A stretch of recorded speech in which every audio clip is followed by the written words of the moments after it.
जीवन बदलने वाली गुरु की शिक्षा। गुरु रामस्वरूप अपने शिष्यों के साथ आश्रम के लिए भिक्षाटन पर निकले थे। वे अपने गुरुकुल में भोजन की व्यवस्था भिक्षा मांगकर कर रहे थे। जब वे एक कस्बे से दूसरे कस्बे की ओर जा रहे थे, रास्ते में खेत बधार मिलने लगे।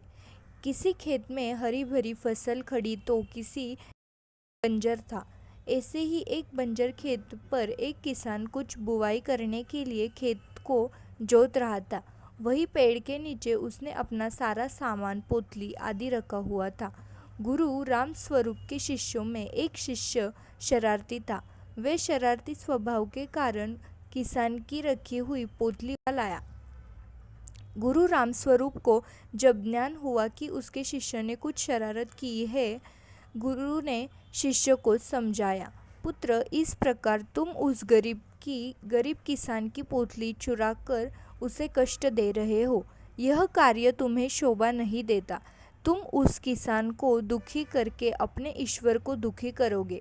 तुम्हें जो पैसे भिक्षा में मिले हैं, उसे ले जाकर उसी स्थान पर पोतली सहित रख दो और फिर किसान का भाव देखो। मैंने ऐसा ही किया। पोतली के नीचे भिक्षा में मिले हुए पैसे रखकर आता है।